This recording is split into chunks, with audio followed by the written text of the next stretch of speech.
Despair. Chapter 1. If I were not perfectly sure of my power to write and of my marvelous ability to express ideas with the utmost grace and vividness, so, more or less, I had thought of beginning my tale.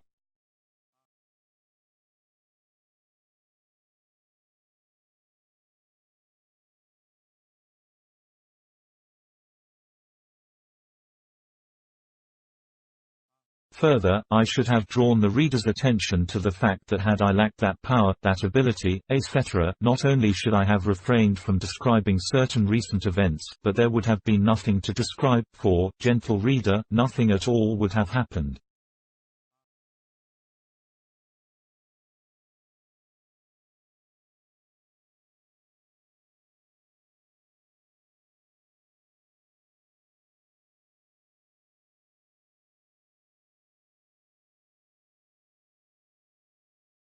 Silly perhaps, but at least clear.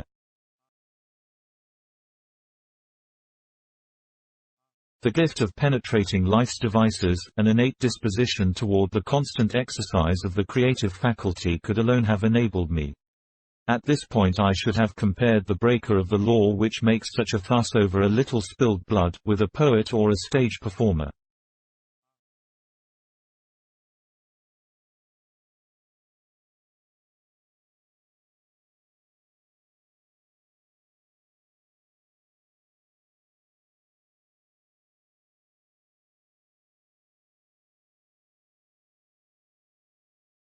But as my poor left-handed friend used to put it, philosophic speculation is the invention of the rich.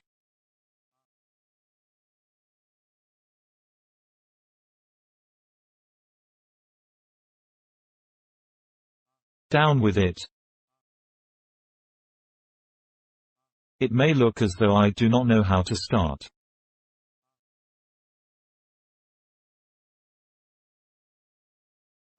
Funny sight, the elderly gentleman who comes lumbering by, jowl flesh-flopping, in a valiant dash for the last bus, which he eventually overtakes but is afraid to board in motion and so, with a sheepish smile, drops back, still going at a trot.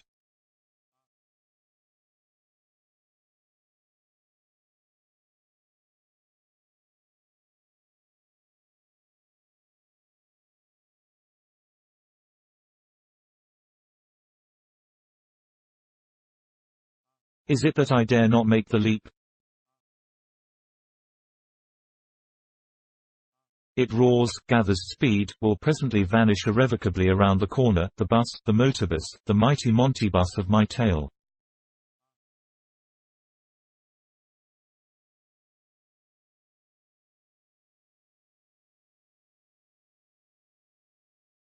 Rather bulky imagery, this.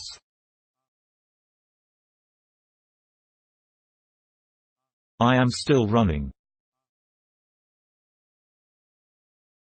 My father was a Russian-speaking German from Reval, where he went to a famous agricultural college.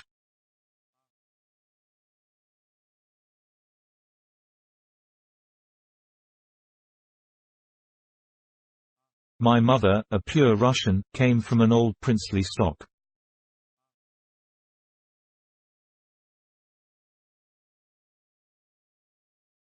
On hot summer days, a languid lady in lilac silks, she would recline in her rocking chair, fanning herself, munching chocolate, all the blinds down, and the wind from some new-mown field making them billow like purple sails.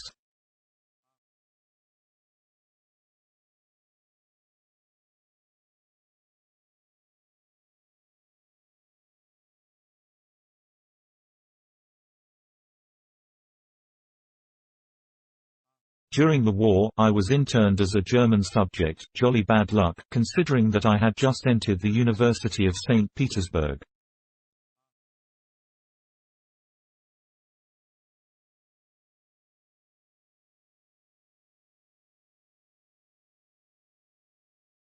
From the end of 1914 to the middle of 1919 I read exactly 1,018 books, kept count of them.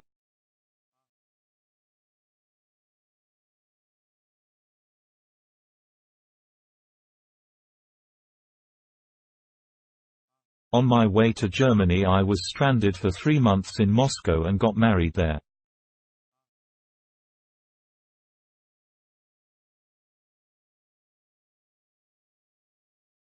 Since 1920, I had been living in Berlin.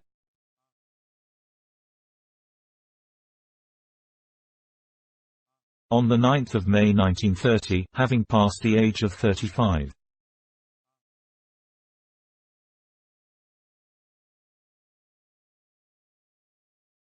A slight digression, that bit about my mother was a deliberate lie.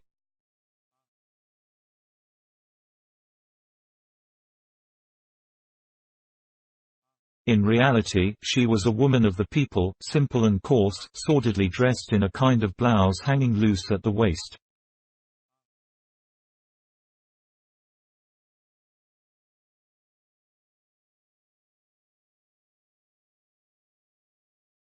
I could, of course, have crossed it out, but I purposely leave it there as a sample of one of my essential traits, my light-hearted, inspired lying.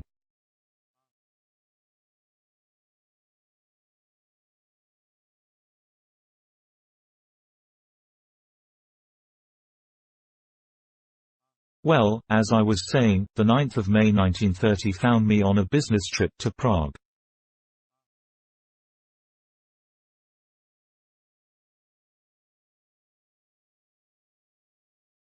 My business was chocolate. Chocolate is a good thing. There are damsels who like only the bitter kind, fastidious little prigs.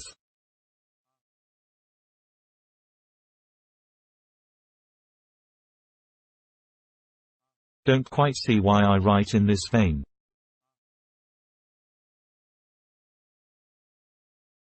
My hands tremble, I want to shriek or to smash something with a bang.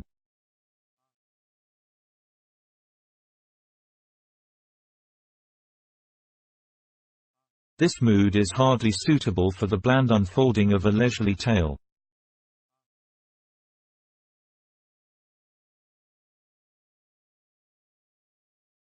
My heart is itching, a horrible sensation.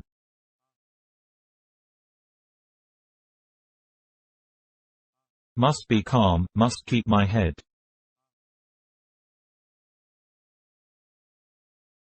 No good going on otherwise.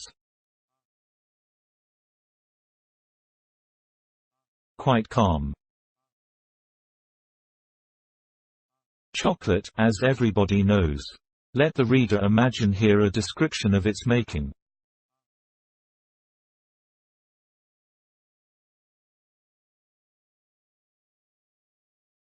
Our trademark on the wrapper showed a lady in lilac, with a fan.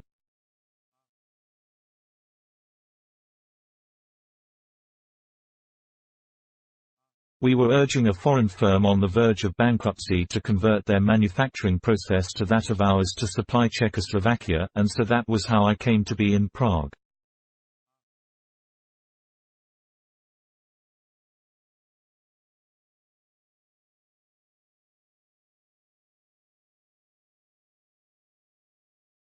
On the morning of the 9th of May I left my hotel in a taxi which took me.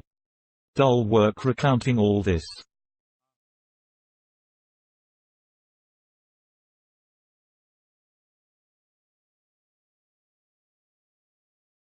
Bores me to death. But yearn as I may to reach the crucial point quickly, a few preliminary explanations seem necessary.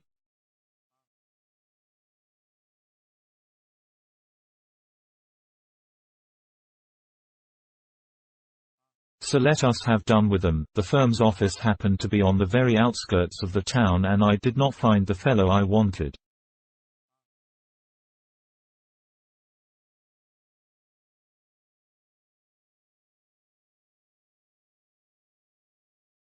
They told me he would be back in an hour or so.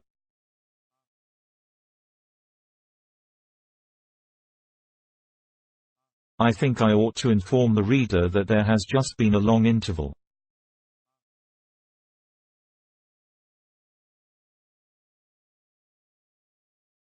The sun has had time to set, touching up on its way down with sanguine the clouds above the Pyrenean mountain that so resembles Fujiyama.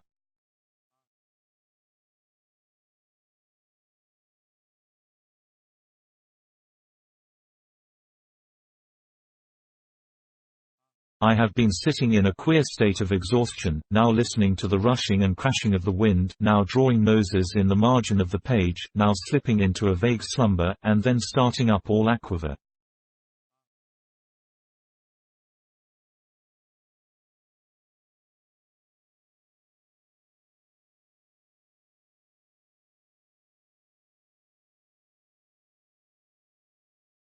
And again there would grow in me that prickly feeling, that unendurable twitter, and my will lay limp in an empty world.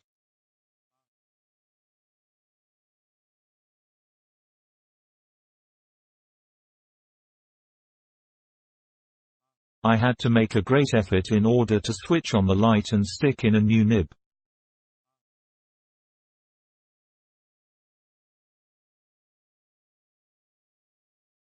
The old one had got chipped and bent and now looks like the beak of a bird of prey.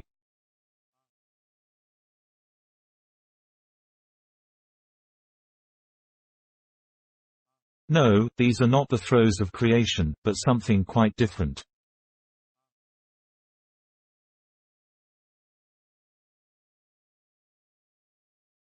Well, as I was saying, the man was out, would be back in an hour.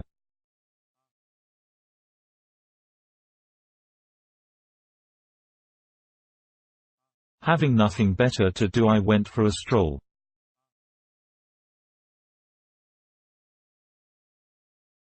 It was a fast, fresh, blue-dappled day. The wind, a distant relation of the one here, winged its course along the narrow streets. A cloud every now and then palmed the sun, which reappeared like a conjurer's coin.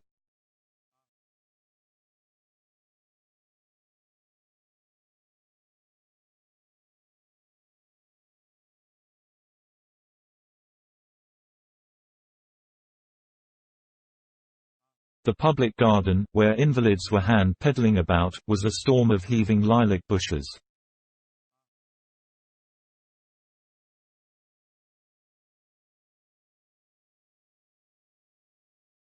I looked at shop signs, picked out some word concealing a Slav root familiar to me, though overgrown with an unfamiliar meaning.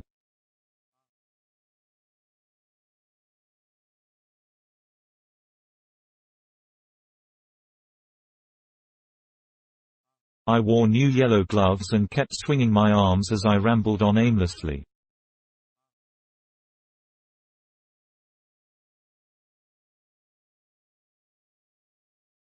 Then all of a sudden the row of houses broke, disclosing a vast stretch of land that at first glance seemed to me most rural and alluring.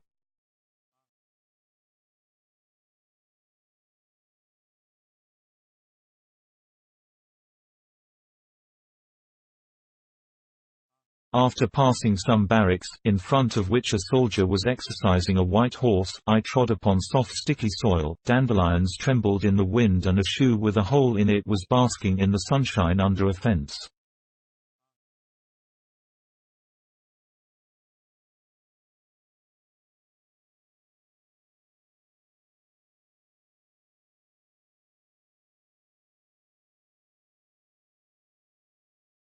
Farther on, a hill, splendidly steep, sloped up into the sky.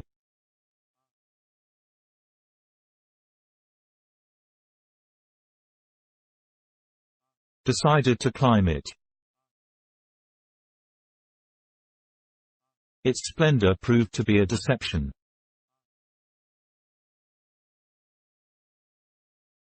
Among stunted beeches and elder shrubs, a zigzag path with steps hewn into it went up and up.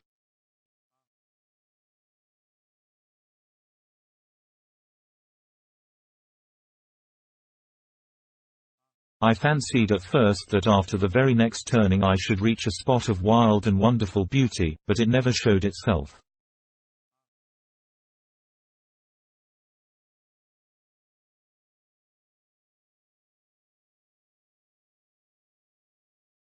That drab vegetation could not satisfy me.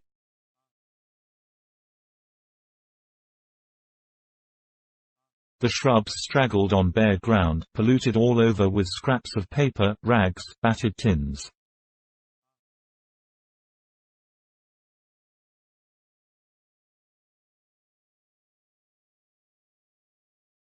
One could not leave the steps of the path, for it dug very deep into the incline, and on either side tree roots and scrags of rotting moss stuck out of its earthen walls like the broken springs of decrepit furniture in a house where a madman had dreadfully died.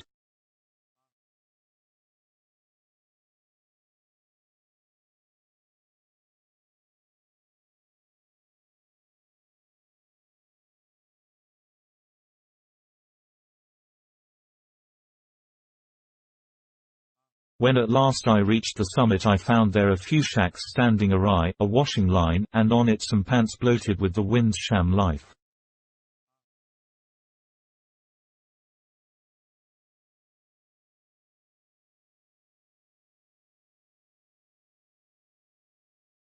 I put both elbows on the gnarled wooden railing and, looking down, saw, far below and slightly veiled by mist, the city of Prague, shimmering roofs, smoking chimneys, the barracks I had just passed, a tiny white horse.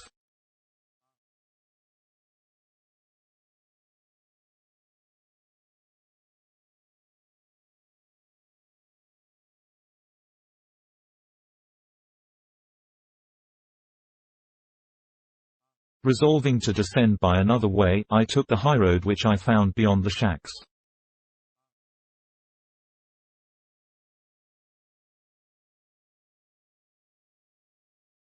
The only beautiful thing in the landscape was the dome of a gas holder on a hill, round and ruddy against the blue sky. It looked like a huge football.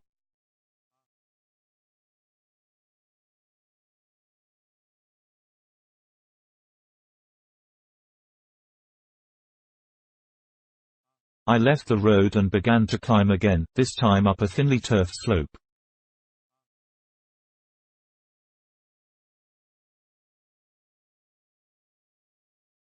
Dreary and barren country.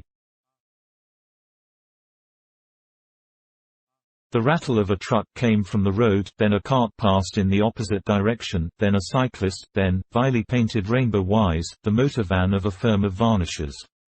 In those rascals' spectrum the green band adorned the red.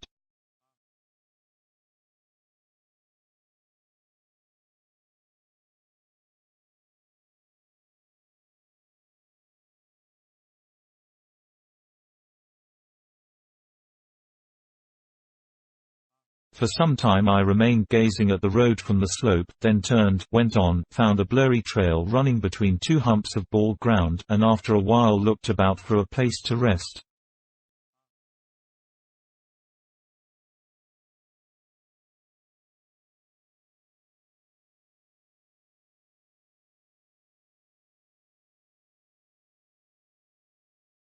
At some distance from me under a thornbush, flat on his back and with a cap on his face, there sprawled a man.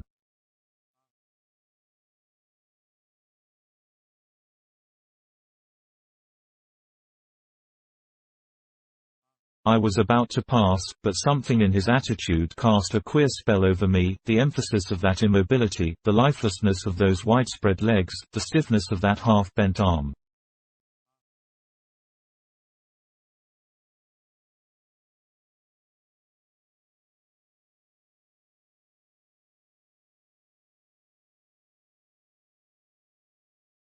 He was dressed in a dark coat and worn corduroy trousers.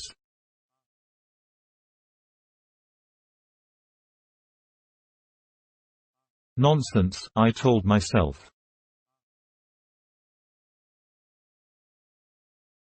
Asleep, merely asleep. No reason for me to intrude.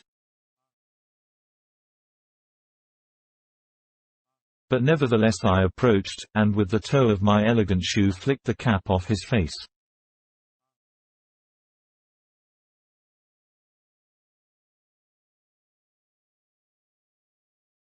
Trumpets, please. Or still better, that tattoo which goes with a breathless acrobatic stunt.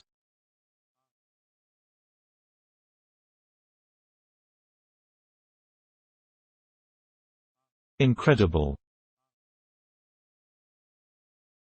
I doubted the reality of what I saw, doubted my own sanity, felt sick and faint. Honestly, I was forced to sit down, my knees were shaking so.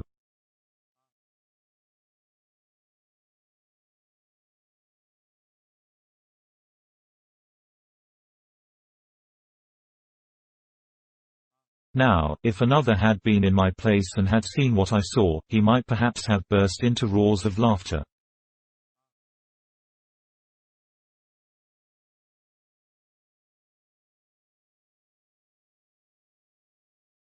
As for me, I was too dazed by the mystery implied.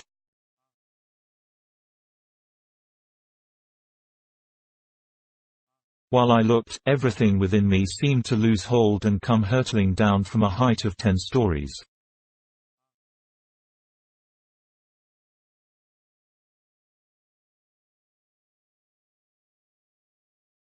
I was gazing at a marvel. Its perfection, its lack of cause and object, filled me with a strange awe.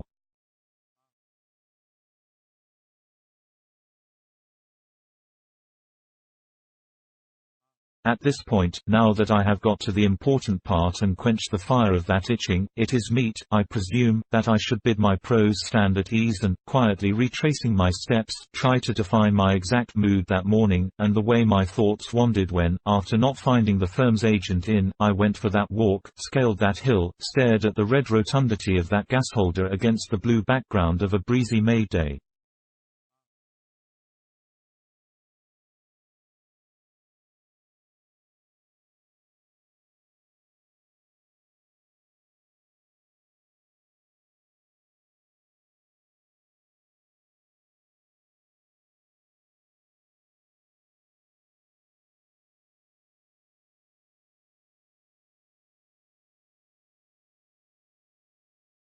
Let us, by all means, settle that matter.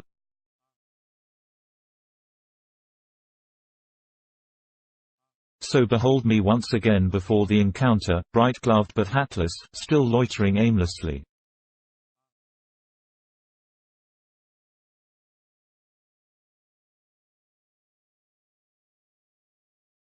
What was going on in my mind? Nothing at all, oddly enough. I was absolutely empty and thus comparable to some translucid vessel doomed to receive contents as yet unknown.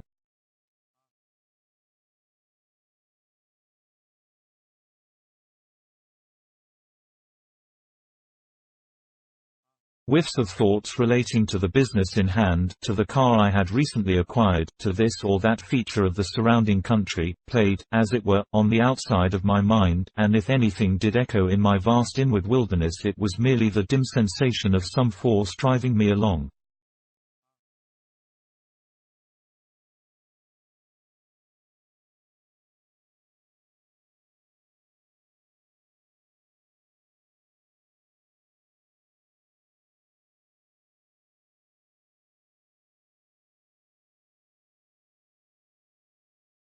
A clever let whom I used to know in Moscow in 1919 said to me once that the clouds of brooding which occasionally and without any reason came over me were a sure sign of my ending in a madhouse.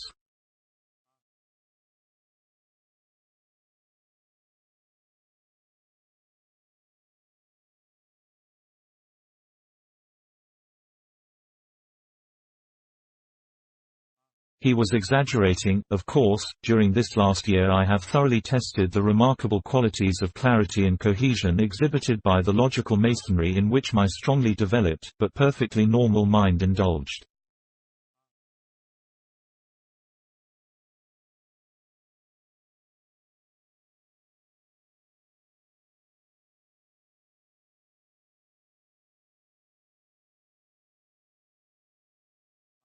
Frolics of the intuition, artistic vision, inspiration, all the grand things which have lent my life such beauty, may, I expect, strike the layman, clever though he be, as the preface of mild lunacy.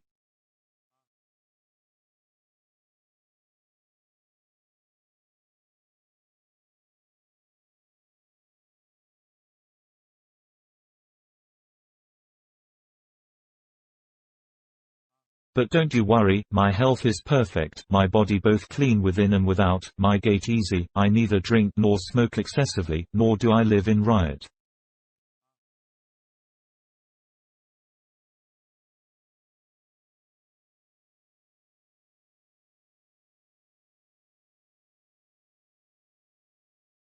Thus, in the pink of health, well-dressed and young-looking, I roved the countryside described above, and the secret inspiration did not deceive me.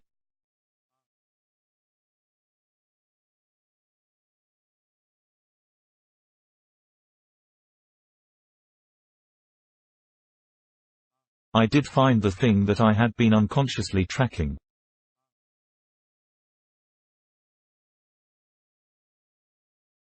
Let me repeat, incredible. I was gazing at a marvel, and its perfection, its lack of cause and object filled me with a strange awe.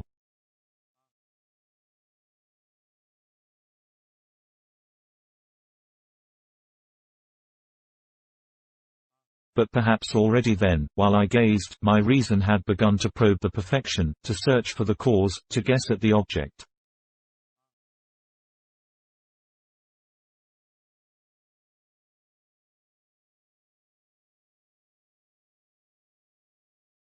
He drew his breath in with a sharp sniff, his face broke into ripples of life, this slightly marred the marvel, but still it was there.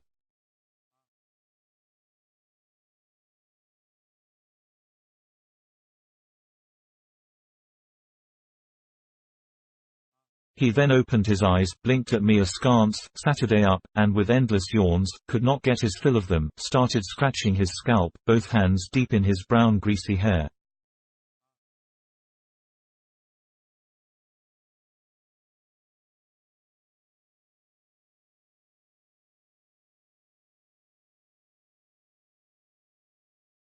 He was a man of my age, lank, dirty, with a 3 days stubble on his chin. There was a narrow glimpse of pink flesh between the lower edge of his collar, soft, with 2 round slits meant for an absent pin, and the upper end of his shirt.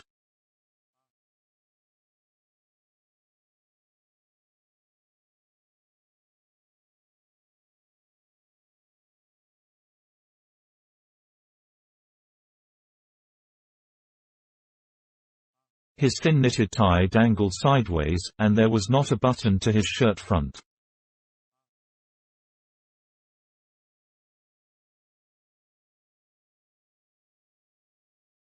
A few pale violets were fading in his buttonhole, one of them had got loose and hung head downward.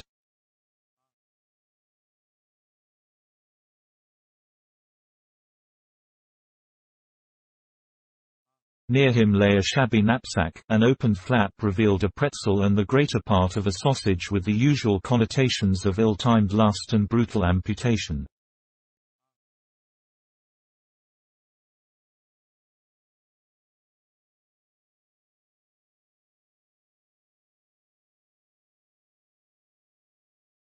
I Saturday examining the tramp with astonishment, he seemed to have donned that gawky disguise for an old-fashioned slunken lumpkin fancy dress ball.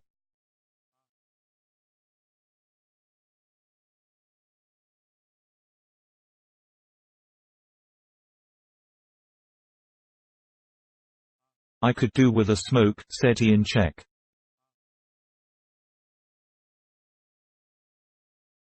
His voice turned out to be unexpectedly low-tuned, even sedate, and with 2 forked fingers he made the gesture of holding a cigarette.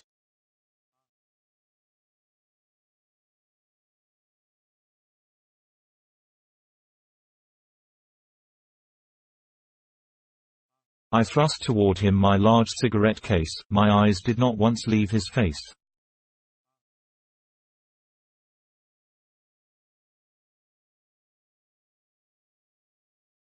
He bent a little nearer, pressing his hand against the earth as he did so, and I took the opportunity of inspecting his ear and hollow temple.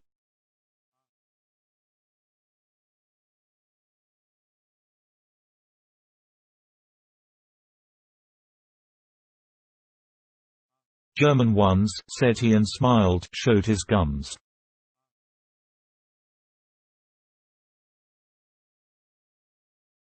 This disappointed me, but happily his smile vanished immediately.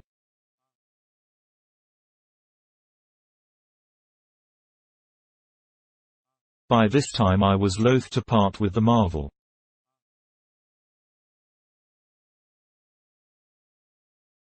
"German yourself?" he inquired in that language, his fingers twirling and pressing the cigarette.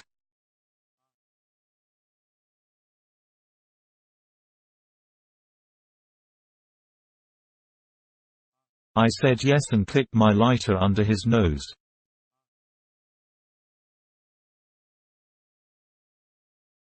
He greedily joined his hands roof-wise above the trembling flame.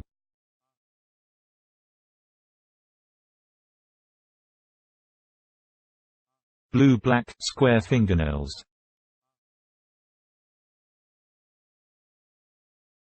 "I'm German, too," said he, puffing smoke.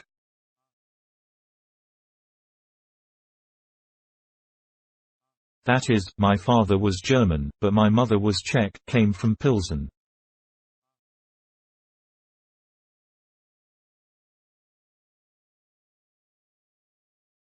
I kept expecting from him an outburst of surprise, great laughter perhaps, but he remained impassive.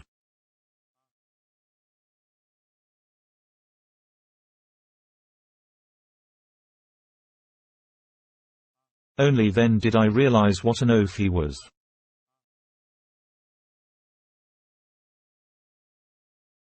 "Slept like a top," said he to himself in a tone of fatuous complacency, and spat with gusto.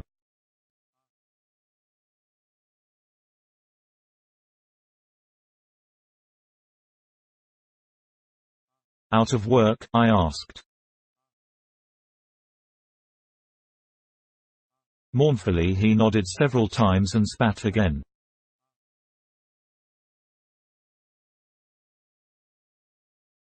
It is always a wonder to me the amount of saliva that simple folk seem to possess.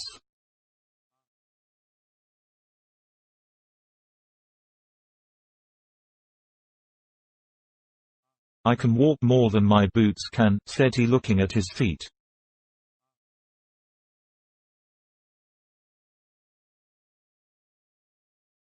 Indeed, he was sadly shod.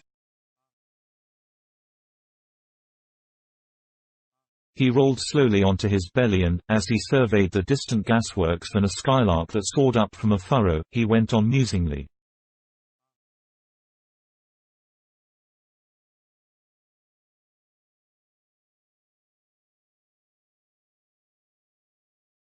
"That was a good job I had last year in Saxony, not far from the frontier.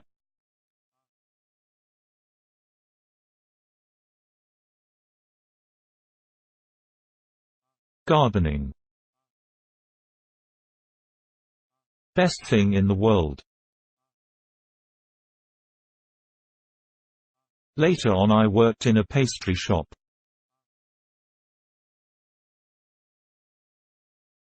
Every night after work, me and my friend used to cross the frontier for a pint of beer.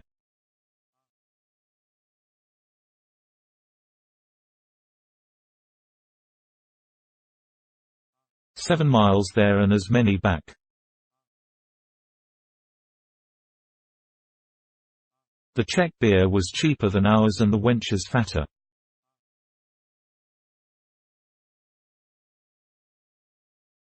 There was a time, too, when I played the fiddle and kept a white mouse.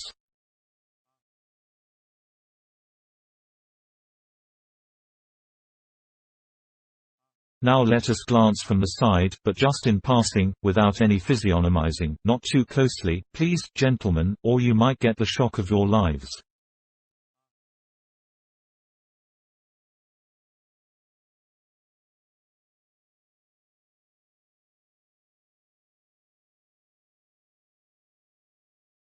Or perhaps you might not. Alas, after all that has happened I have come to know the partiality and fallaciousness of human eyesight.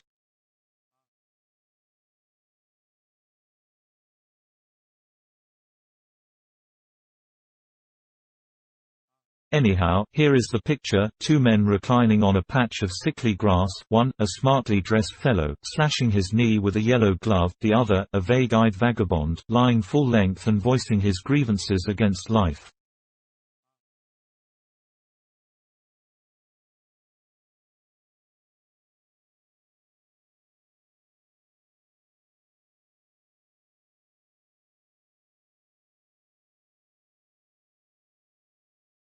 crisp rustle of neighboring thornbush.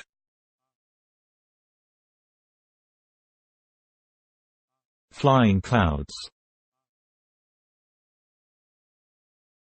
A windy day in May with little shivers like those that run along the coat of a horse.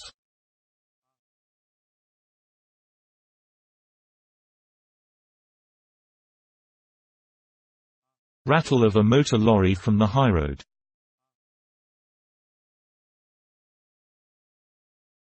A lark's small voice in the sky.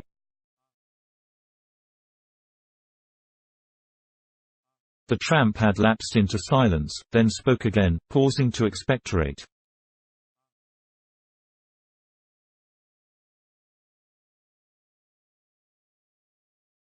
One thing and another. On and on. Sighed sadly.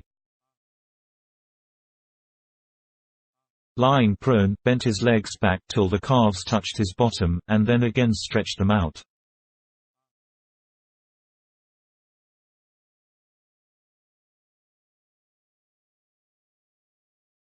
"Look here, you," I blurted.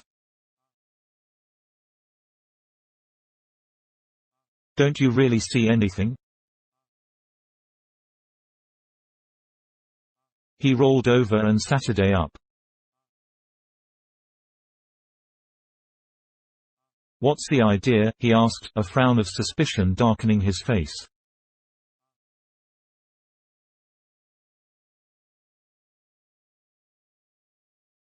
I said, "You must be blind." For some 10 seconds we kept looking into each other's eyes.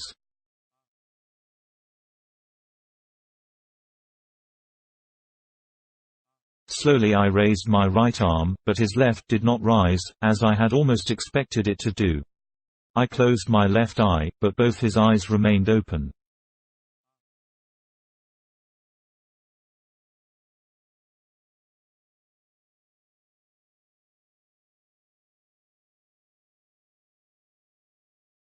I showed him my tongue. He muttered again.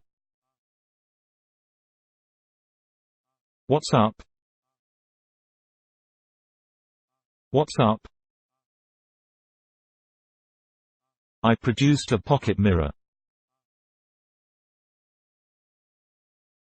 Even as he took it, he pawed at his face, then glanced at his palm, but found neither blood nor bird spat.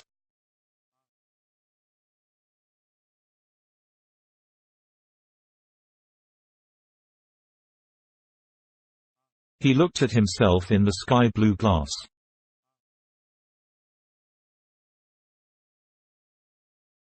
Gave it back to me with a shrug. "You fool," I cried. "Don't you see that we two, don't you see, you fool, that we are, now listen, take a good look at me."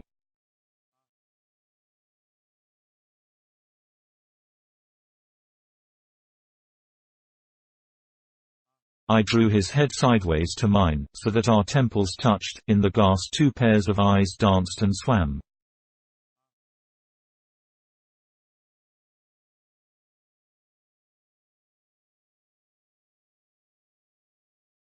When he spoke his tone was condescending.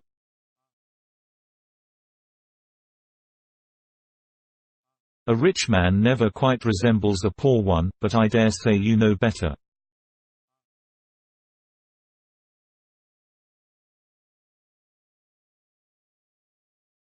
Now I remember once seeing a pair of twins at a fair, in August 1926, or was it September?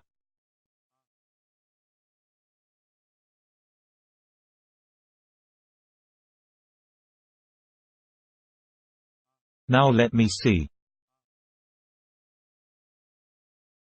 No. August. Well, that was really some likeness. Nobody could tell the one from the other.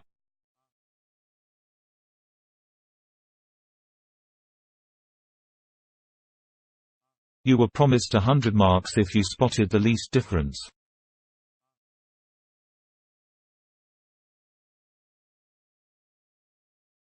All right, says Fritz Big Carrot, we called him, and lands one twin a wallop on the ear.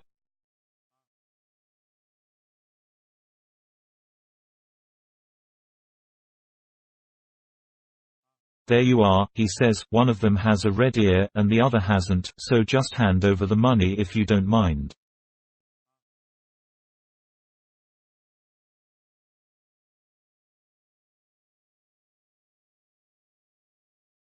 What a laugh we had.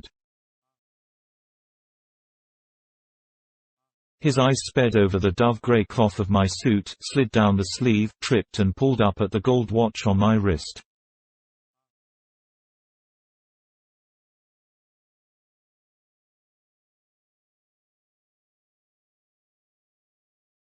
Couldn't you find some work for me? He asked, cocking his head.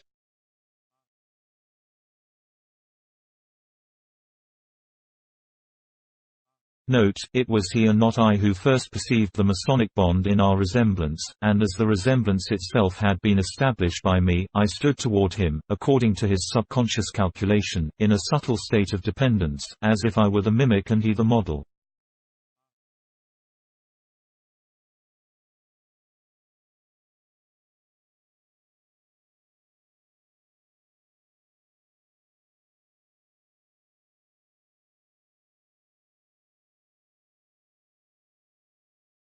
Naturally, one always prefers people to say, he resembles you, and not the other way round.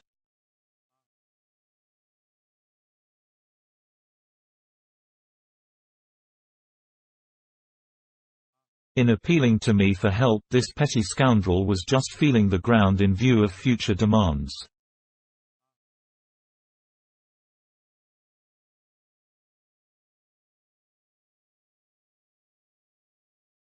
At the back of his muddled brain there lurked, maybe, the reflection that I ought to be thankful to him for his generously granting me, by the mere fact of his own existence, the occasion of looking like him.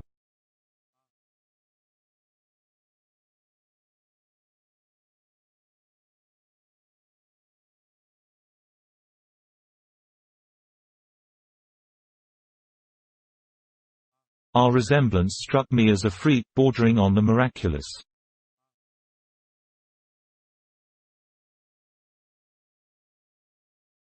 What interested him was mainly my wishing to see any resemblance at all.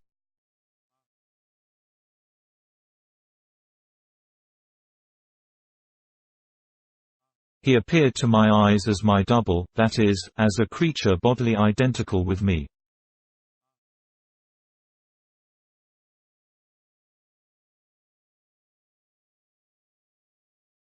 It was this absolute sameness which gave me so piercing a thrill.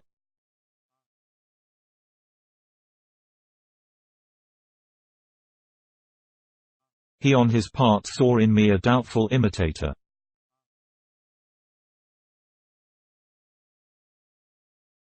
I wish to lay stress, however, on the dimness of those ideas of his.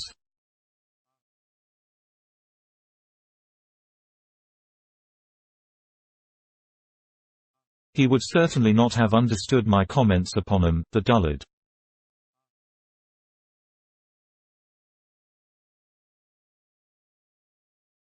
I am afraid there is not much I can do for you at the moment, I answered coldly.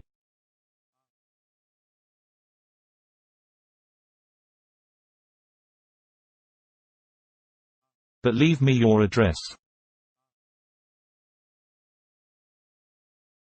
I took out my notebook and silver pencil.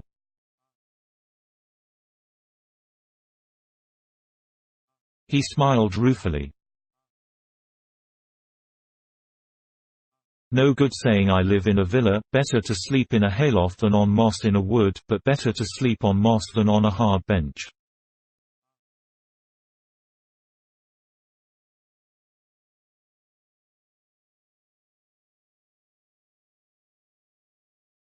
Still, I should like to know where to find you.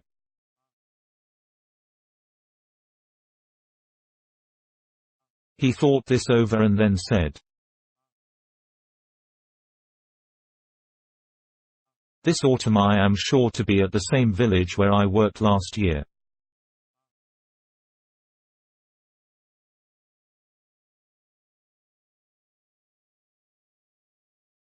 You might send a line to the post office there.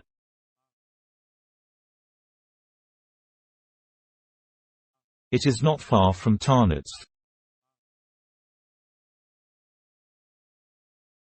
Here, let me write it down for you. His name turned out to be Felix, the happy one.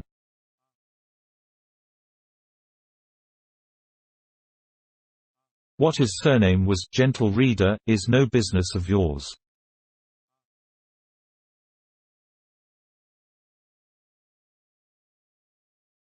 His awkward handwriting seemed to creak at every turning.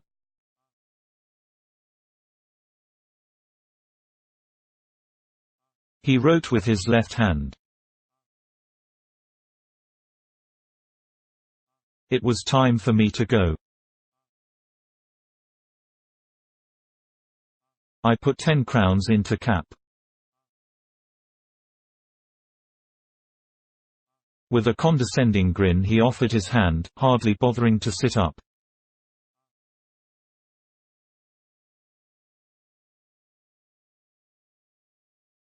I grasped it only because it provided me with the curious sensation of Narcissus fooling Nemesis by helping his image out of the brook.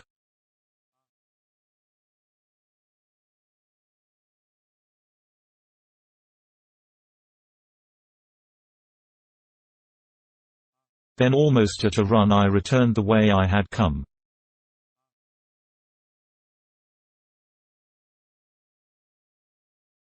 When I looked over my shoulder I saw his dark lank figure among the bushes.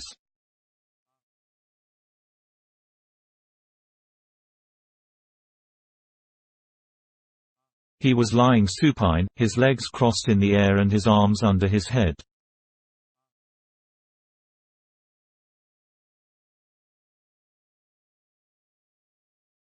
Suddenly I felt limp, dizzy, dead tired, as after some long and disgusting orgy.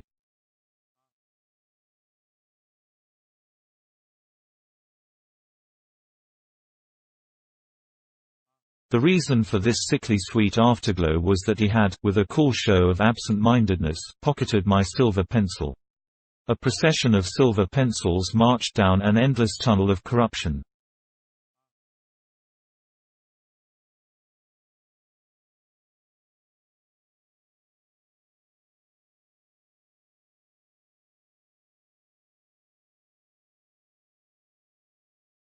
As I followed the edge of the road I now and then closed my eyes till I all but tumbled into the ditch.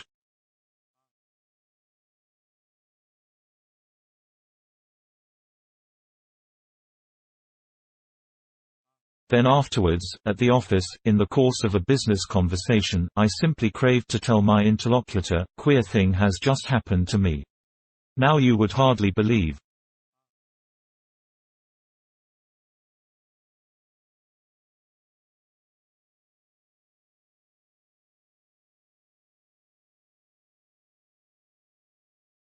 But I said nothing, thus setting a precedent for secrecy.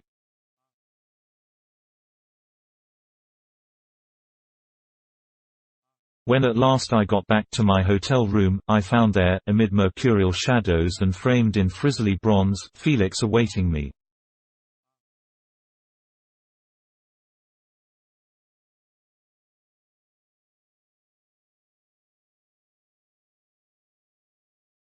Pale-faced and solemn he drew near.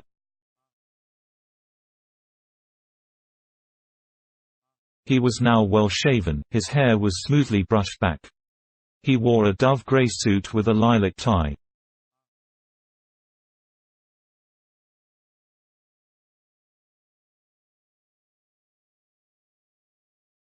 I took out my handkerchief, he took out his handkerchief too.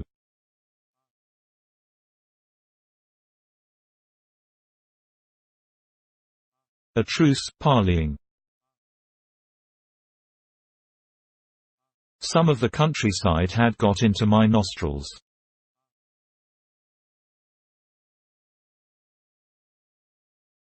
I blew my nose and sat down on the edge of the bed, continuing the while to consult the mirror.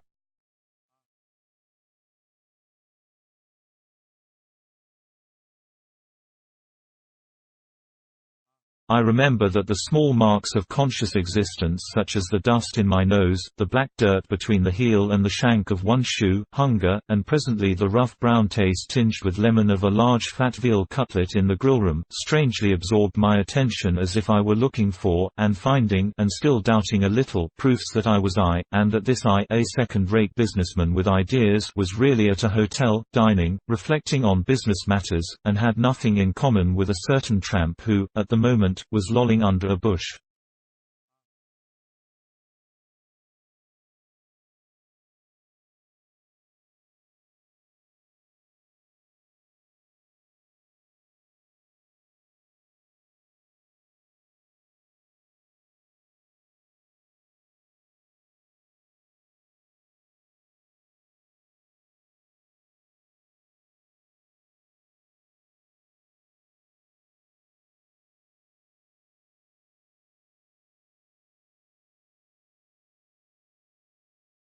And then again, the thrill of that marvel made my heart miss a beat.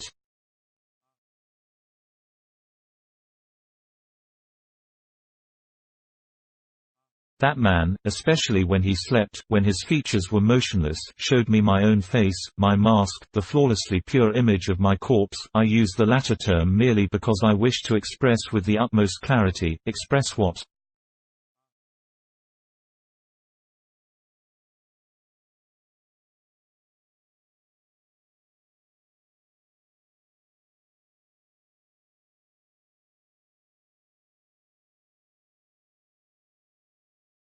Namely this, that we had identical features, and that, in a state of perfect repose, this resemblance was strikingly evident, and what is death, if not a face at peace, its artistic perfection?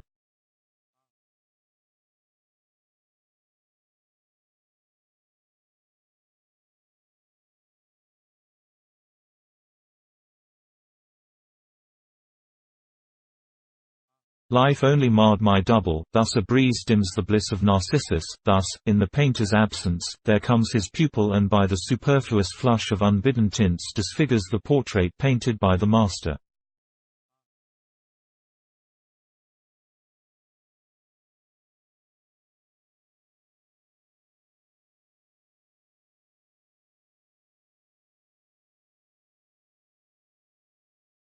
And then, thought I, was not I, who knew and liked my own face, in a better position than others to notice my double, for it is not everyone who is so observant, and it often happens that people comment upon the striking resemblance between two persons, who, though acquainted, do not suspect their own likeness, and who start denying it hotly if told.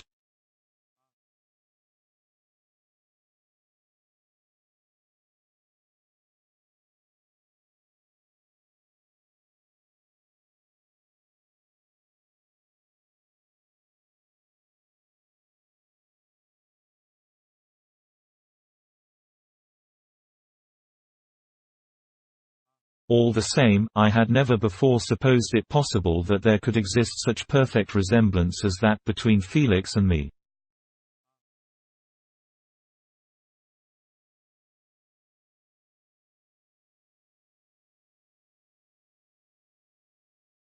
I have seen brothers resembling each other, twins.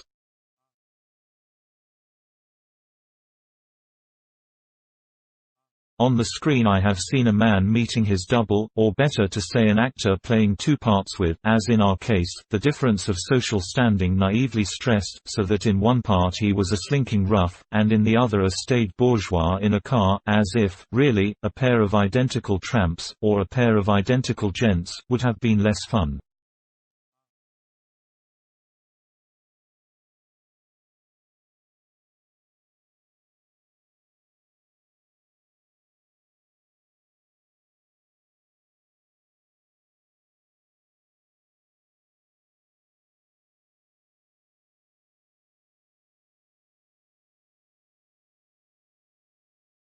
Yes, I have seen all that, but the likeness between twin brothers is spoiled like an equiradical rhyme by the stamp of kinship, while a film actor in a double part can hardly deceive anyone, for even if he does appear in both impersonations at once, the eye cannot help tracing a line down the middle where the halves of the picture have been joined.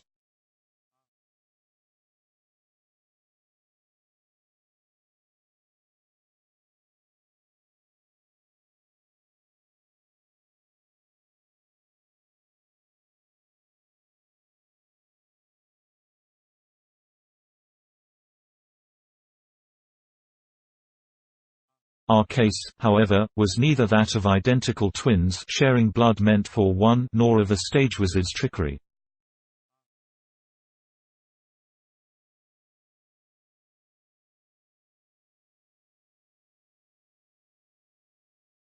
How I long to convince you. And I will convince you.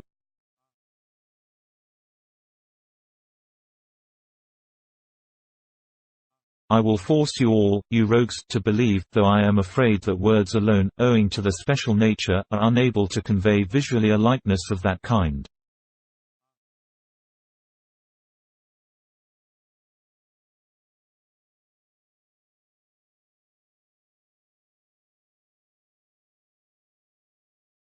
The two faces should be pictured side by side, by means of real colors, not words, then and only then would the spectator see my point.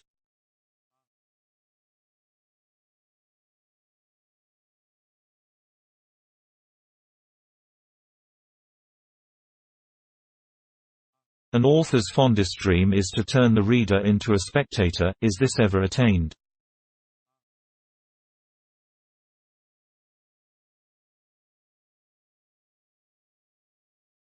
The pale organisms of literary heroes feeding under the author's supervision swell gradually with the reader's lifeblood, so that the genius of a writer consists in giving them the faculty to adapt themselves to that, not very appetizing, food and thrive on it, sometimes for centuries.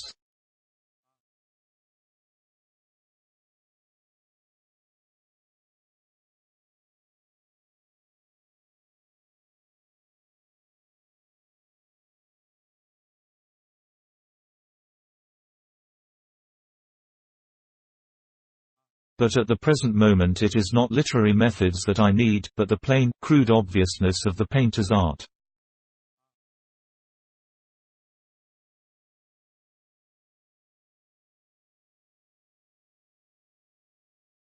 Look, this is my nose, a big one of the northern type, with a hard bone somewhat arched and the fleshy part tipped up and almost rectangular.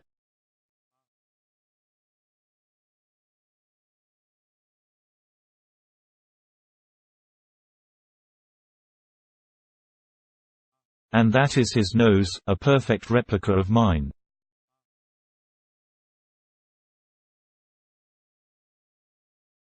Here are the two sharply drawn furrows on both sides of my mouth with lips so thin as to seem licked away.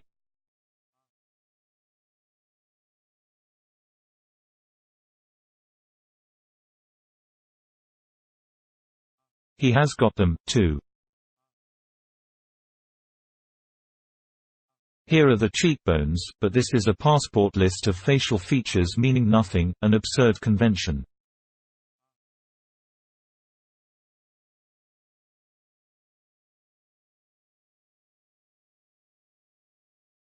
Somebody told me once that I looked like Amundsen, the polar explorer.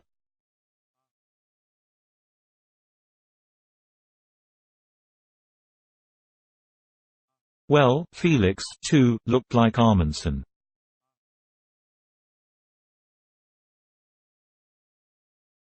But it is not every person that can recall Amundsen's face.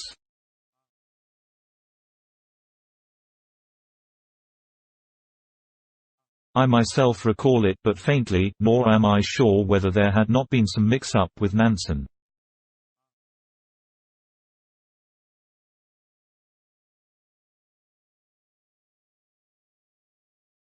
No, I can explain nothing. Simpering, that is what I am. Well, do I know that I have proved my point?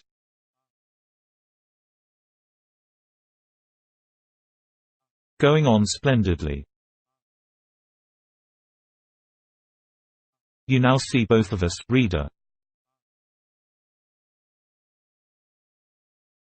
2, but with a single face. You must not suppose, however, that I am ashamed of possible slips and type errors in the book of nature.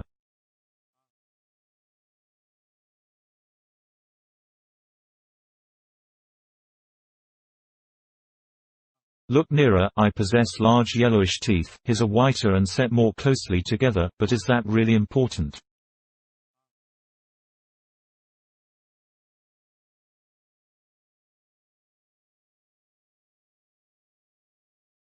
On my forehead a vein stands out like a capital M imperfectly drawn, but when I sleep my brow is as smooth as that of my double.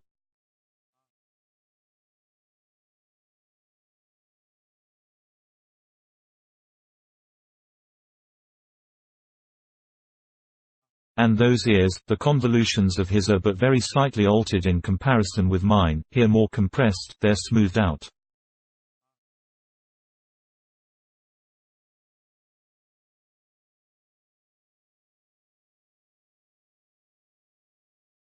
We have eyes of the same shape, narrowly slit with sparse lashes, but his iris is paler than mine.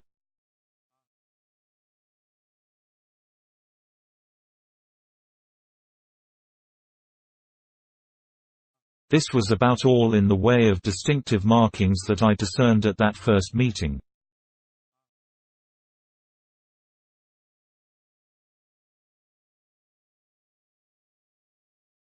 During the following night my rational memory did not cease examining such minute flaws, whereas with the irrational memory of my senses I kept seeing, despite everything, myself, my own self, in the sorry disguise of a tramp, his face motionless, with chin and cheeks bristle-shaded, as happens to a dead man overnight.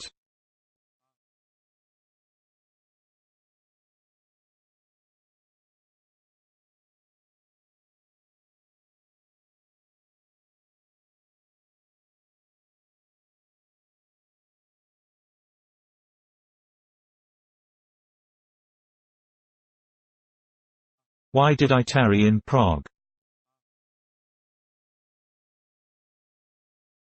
I had finished my business. I was free to return to Berlin.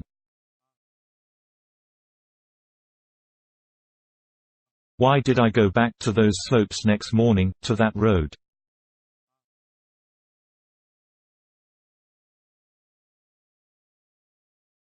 I had no trouble in finding the exact spot where he had sprawled the day before.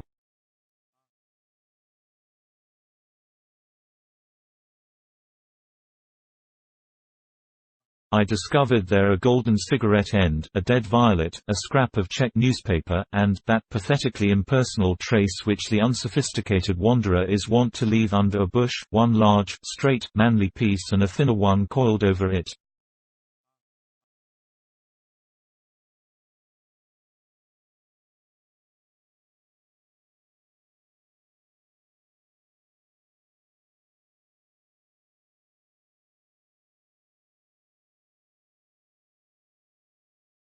Several emerald flies completed the picture.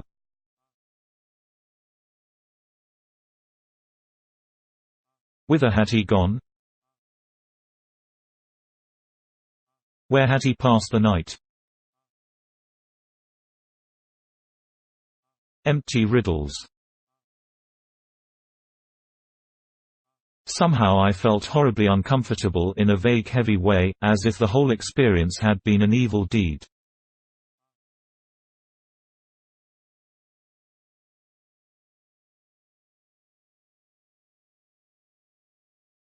I returned to the hotel for my suitcase and hurried to the station.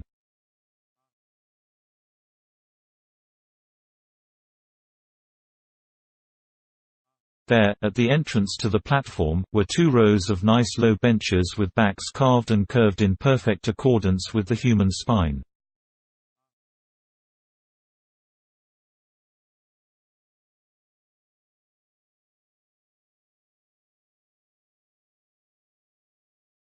Some people were sitting there, a few were dozing.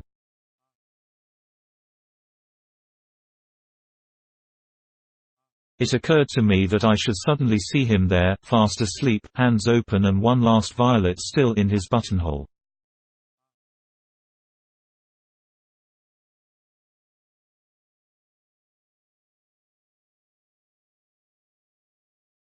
People would notice us together, jump up, surround us, drag us to the police station. Why?